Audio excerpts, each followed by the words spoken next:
What's up, YouTube? Today we're looking at the Stag K-bars again. Well, this is the first time together, so it's not like... This is why it pays to not just watch eBay, but to watch things that you might not normally. I started watching the K-bar stuff on eBay. I love this as a hash stop, by the way. Simply because I kept seeing really cool stuff float past. They have some cool older traditional pieces that are like rosewood. And this is why I'll be frank, when GEC is pumping out a 272 MSRP piece, which if you get it from DLT because they are patriots, they follow the law as far as taxes, you're going to have to pay, it's going to be around $300. So each of these tax and shipping were less than 100. So is a one GEC camel bone dyed that you're going to have to buy sight unseen. And if you buy secondary, won't have any type of warranty. Is it better than, if I could, let's say I had another, I actually had to pass up another piece similar to this just because like, it spent enough money that day on knives. Would it be worth it versus 3 of these guys?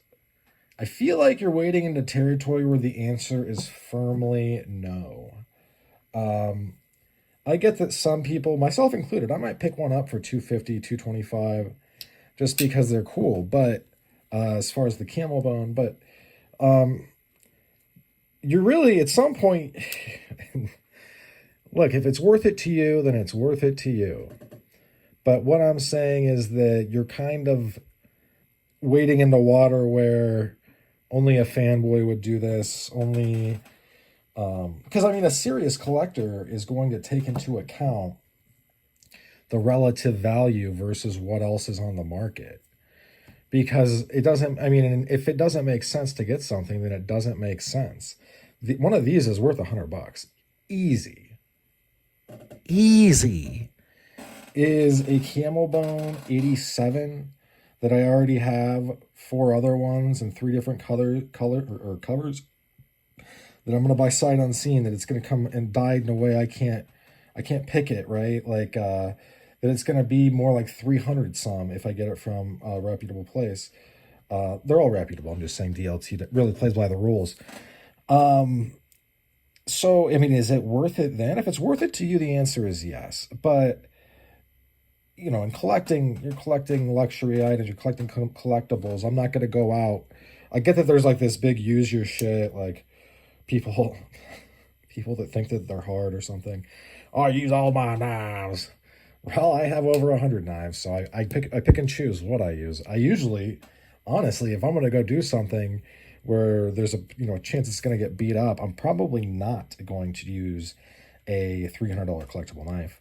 I'll probably use a McCatter or a Duke or something that I know can take it and shrug it off. Or I might use an Ontario fixed blade, or I might use, look, at some point you got to realize that I have a shitload of knives and various other weapons. Oh, look, a sap.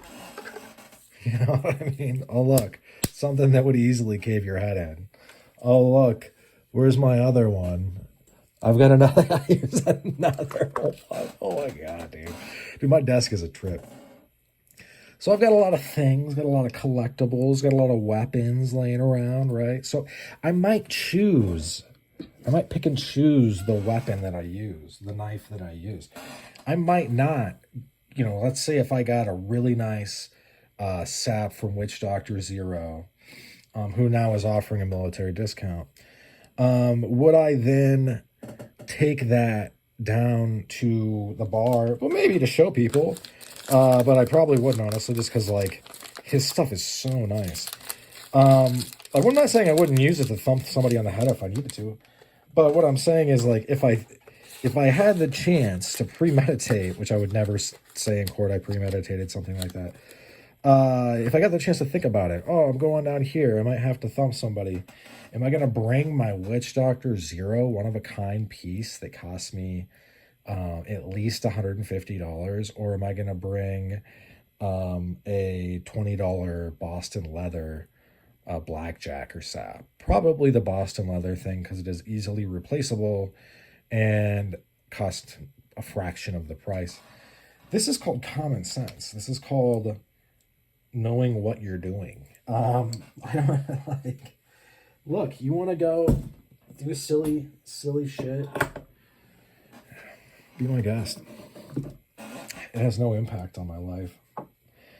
Like this. This was $40 off of Amazon when I got it. I still use it. I still carry it. It's like a daily driver for me. Something you can just pick up or pick out of your pocket and bam, it deploys every time. Nice Warncliffe.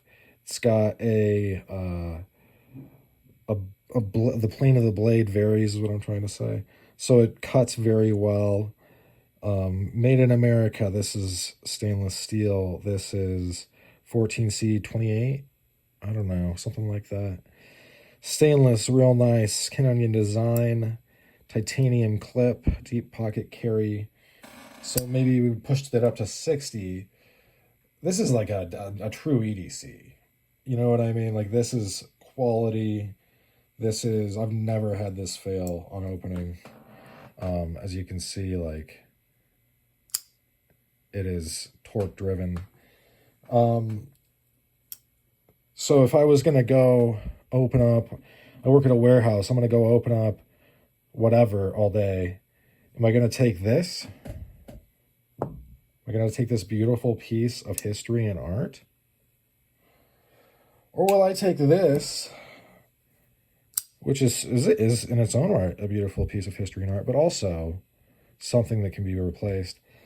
I feel like the answer is rather obvious, and I understand that people get all gung-ho, but I mean, it's hard not to recognize that GEC is kind of going the way of Rolex in that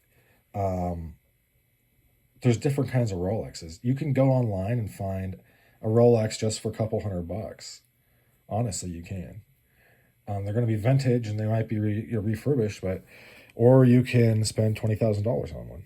Kind of like motorcycles. You can get a motorcycle, a nice one you're going to be able to really ride hard for $3,500, right?